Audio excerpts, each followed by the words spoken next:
Human vampires, do they really exist? Is it just a fancy metaphor for narcissists? Are they really the same thing? Well, I'm going to get into it a little bit, but first, just to set the scene, I'm going to let OG Matt tell you what it's all about and who this lady is. I am so sorry. You're... Here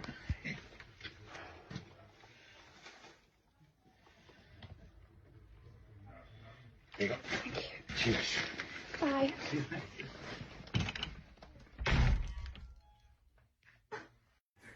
Hey, y'all remember that nigga who said they got vampires in Baton Rouge? He was door dashing and shit. That's the video. That's her. That's the chick that he was scared of. That's her. Alright? So you have proof. The nigga ain't lying. Alright? Be careful.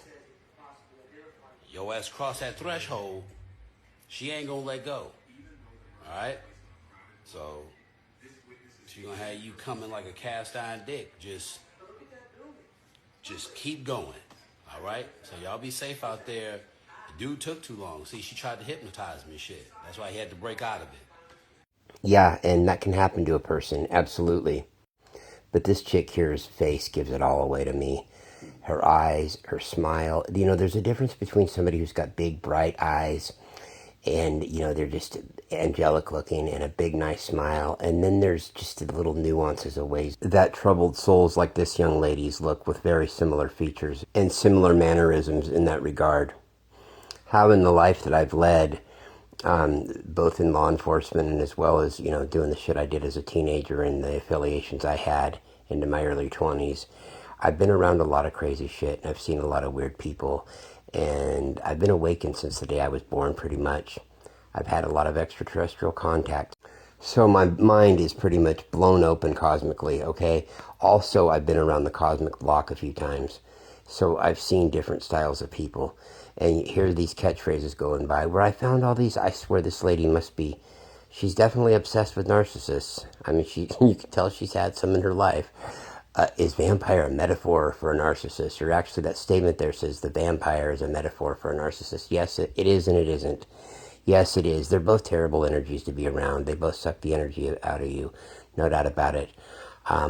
Vampires, like this girl here, they're dangerous as fuck. They're both dangerous, but if you're really, well, let me put it this way. If you don't have your head too far up your ass, okay, it's hard to get duped by a narcissist for that long, to be quite honest with you. I'll be quite frank. Yeah, we've all had them in our life and had to deal with them, okay? It's more like a maintenance thing with them, just dealing with them, to be quite honest. I don't like dealing with them, but that's who they are. They're there, okay? These vampires, though, they're scary. They're real loose cannons. And part of it's they know what they're doing, part of it's they don't know what they're doing, which makes it scary too, because it's not like you're dealing with somebody who's just completely not responsible for their actions, but yet they still fuck up a lot of shit, right? Okay, that can be bad enough. These people can do that too. And then it's another thing too to be with a complete narcissist who that, you know, that motherfucker knows exactly what he's doing. He's cunning, he's conniving, all that shit, right? It's just straight like that, very intelligent. These people are kind of a combination of both of that. They're too smart for their own good in some aspects, and they're not smart enough for other people's good in other aspects, and vice versa. Another thing is too, the difference is, if you meet a real narcissist, okay, or what the stereotypical narcissist is, apparently this, the author of all these did, you know what I mean? You could get along with any of these narcissists you've ever met in your life if you're talking about a couple of time, 10 to 20 minute, half hour, even couple hour stretch or more, right? In fact, if that's all you knew them for ever, even if you'd heard a bunch of crazy shit about them all the time, but you only knew them for those kind of conversations here and there, you'd probably think, well, hey, they were really cool to me. Hey, they were really nice to me. Even though, you know, you may not be buffaloed, but still what I'm saying is they can talk about normal shit going on in life. They can give you the perception that they're, well, it's not so much they can give you a perception that they care about shit, because I don't really look at that. Other people do. I don't give a fuck what they think or care about. But I'd rather sit there and have an intelligent conversation with one. If I was going to have to be with one for about an hour or two and have some kind of an intelligent fucking dialogue, I would rather have it be with a narcissist, because they're intelligent on shit and they know what they're talking about. These people here really are bizarre, and don't get it twisted. It's not that they're not intelligent either, but it's almost like with them, something else is controlling them, okay? That's a big difference. The narcissist, you get the impression with most narcissists, they're completely in control of what the fuck they're doing. They are the one driving the ship. No doubt about it. They can play the one if they need to for a decent length of time. They can. They just can. They can do it. These people here are loose cannons, though. Oh, they can buffalo people and are good at it with some people. There are a lot of things that can be mistaken for this kind of behavior, though, if I were to really get into it with you. You might think of somebody that you see in a New Age community, especially in yesteryear, all love and light and head in the clouds and not in reality. You might mistake somebody like that for this kind of personality. You might mistake somebody who is really spun out on, I don't know, methamphetamine or something for somebody like I'm talking about. And the two can overlap, no doubt about it, okay? Or all those subjects can overlap. These people are like glitches, though. They glitch. You'll bring up something to them or try to talk to them about something, and it's not just that they're trying to avoid it. It's not that they're embarrassed because they don't know a lot about the subject, and it's not that they're, just nervous about it, talking to you about that. They just don't. It would be like trying to expect a computer to process a form of mathematics that had never been uploaded as software into their system while trying to disseminate it with symbols and words that had also never been downloaded as part of their software. It's just like that. They completely glitch out, and they look more clueless than a valley girl in a bad 1980s teenage movie, okay? Being told something in a language that they had never heard before about a subject matter that they had no clue even existed, much less knew there was even a subject to be had.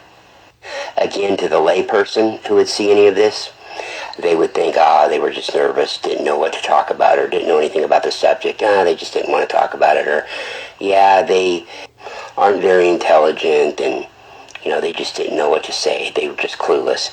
That can all be true at times. Like I said, we've all seen that, but this isn't that. In fact, because of the things, like I mentioned, that I was involved with earlier, I've ran into people like this periodically here and there throughout my whole life. Clear back to, since early childhood. Dealing with them one-on-one and talking with them, though, since I was a teenage boy. Aware of it since I was a little kid. When I became a teenage boy and dealt with them a couple times, then it hit me as to exactly what the fuck was going on with them, or that something was up. Something was up more than just that they were clueless or ignorant to the subject matter, or high on drugs, or, really high into cult-like Christianity. Now, those are all part of it, too. Those played a role in some of this shit. But the deal is, sometimes they'll start in on a line of questioning, too. They'll start in on a line of questioning if they get keyed in on it. And that can be mistaken for somebody who's nosy, an undercover cop even, somebody that's a snitch. It can be mistaken for all those things. But that's not exactly what I'm talking about either. It's too rapid fire to really be a cop, because even when a cop's trying to trip you up, a good investigator, they're not rapid firing them that quickly with zero time to process it in their mind, no matter what you tell them. The same look and right to the next question. But here's where the glitch plays in. When you give them an answer that their programming is not expecting, I don't mean some big shocking type answer like, I wasn't expecting you to say that. No, I mean just something at all that they weren't expecting to hear. Know how to ask you a follow-up question. Now, what good investigator have you ever ran into or seen on TV that wouldn't know a follow-up question to your answer? You know what I'm saying? And I don't mean like an answer that threw them through a loop. I mean just some answer that they were expecting B, but they heard A, right? Or what do you think of this? I'm not really into it at all.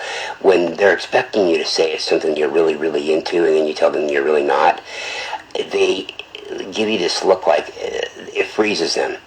Their computer glitches in their brain. Whoever's controlling it didn't upload the proper software to ask a follow-up question to it. It's really bizarre, so be careful of people like this. It's a very subtle notice too, but I've shot back with answers before, or asked them questions in return, and the look is just, their brain stops. It's like a computer that freezes, and it's trying to find its host again. It's scanning. Host unavailable.